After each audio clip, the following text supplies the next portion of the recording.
வீசுது. உங்கள் சத்யாவில் குளு குளு ஏசி ஆஃபர். நல்லா யோசிச்சு சொல்லு, அவர் பேர் ராசையாவா இல்ல ரகுவா? நானா எங்க வீட்ல வந்து தங்கி இருக்கிறாரு, எனக்கு தெரியாதா? ரகுலா இல்லனா, அவர் பேர் ராசியா தான்.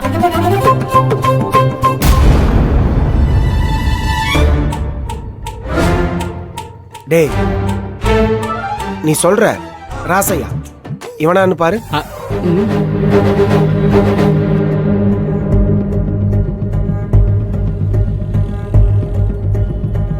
இவன் தானே நீ சொல்ற ராசையா?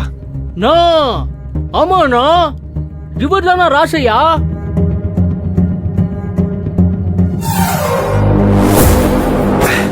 அப்ப நீ சொன்னது சரிதான்டா, இவன் பேர் ராசையா தான். நான் தான் சொன்னேன்ல, எனக்கு தெரியாதா? ஆமா, இப்ப அந்த ராசையா எங்க இருக்கான்னு தெரியுமா? பேசியே ரொம்ப நாள் ஆச்சுடா. அவர் தான் ஃபாரின் போயிட்டாரு. ஃபாரின் போயிட்டானா? அது எப்படி எங்களுக்கு தெரியாம போவான்? அதெல்லாம் எனக்கு தெரியாதுண்ணா. எங்க அப்பா தான் ராசியா ஃபாரின் போறாருன்னு அவரை கூட்டும் போனாரு. போயிட்டு எங்க அப்பாவே ஒரு வாரம் கழிச்சு தான் வந்தாரு. அதுக்கப்புறம் ராசியாவை பத்தி எதுவுமே பேசலண்ணா. சரி சரி, நீ சாப்பிடு. கருணாகரா, நீதான் ரகுவை ஒளிச்சு வச்சு கண்ணாமூச்சி ஆடிட்டு இருக்கியா? யாருக்காக நீ இதெல்லாம் செய்யறன்னு சீக்கிரமே கண்டுபிடிக்கிறேன். உன் பிடி இப்ப என் கையில. வைங்க வைங்க.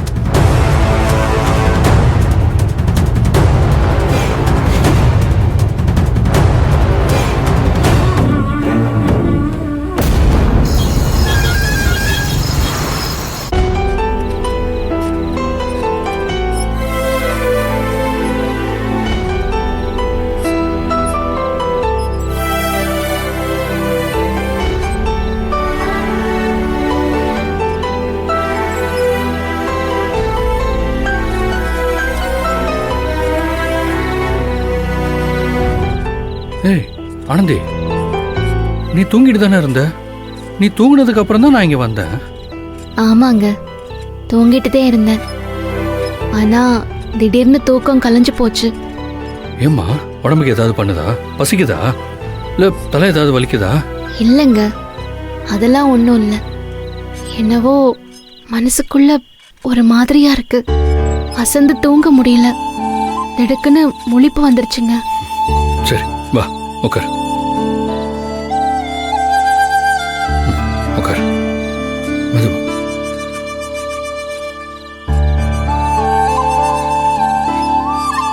சரி, மனசை தொந்தரவு பண்ற அளவுக்கு இப்ப என்ன நடந்துருச்சு?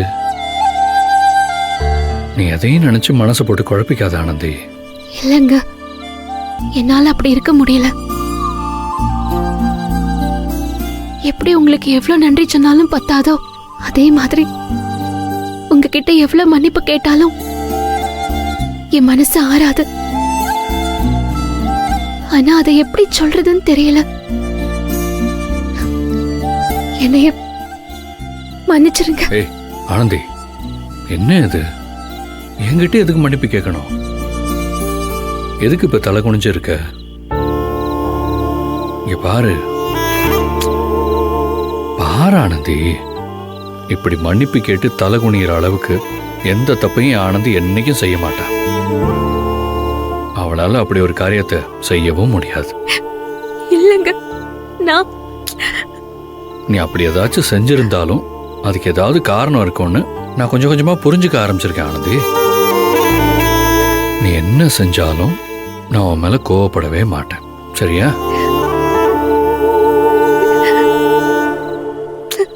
ஆனந்தி, என்ன இது குழந்தை மாதிரி? நாளைக்கு நம்ம குழந்தை வந்து எங்க அம்மா ஏன் அப்படி அழ வச்சேன்னு சண்டை போட போகுது. நான் எந்த ஜென்மத்துல செஞ்ச பாவமோ எனக்கும் இந்த குழந்தைக்கும் இப்படி ஒரு வாழ்க்கை அமைஞ்சு போச்சேன்னு நான் நிறைய நாள் வேதனைப்பட்டிருக்கேன். ஆனா உங்களை மாதிரி ஒருத்தர் எனக்கு புருஷனாவும் இந்த குழந்தைக்கு தகப்பனாவும் கிடைக்கிறதுக்கு ஏதோ புண்ணியமும் செஞ்சிருக்கோம். ஏ ஆனந்தி, என்ன இது?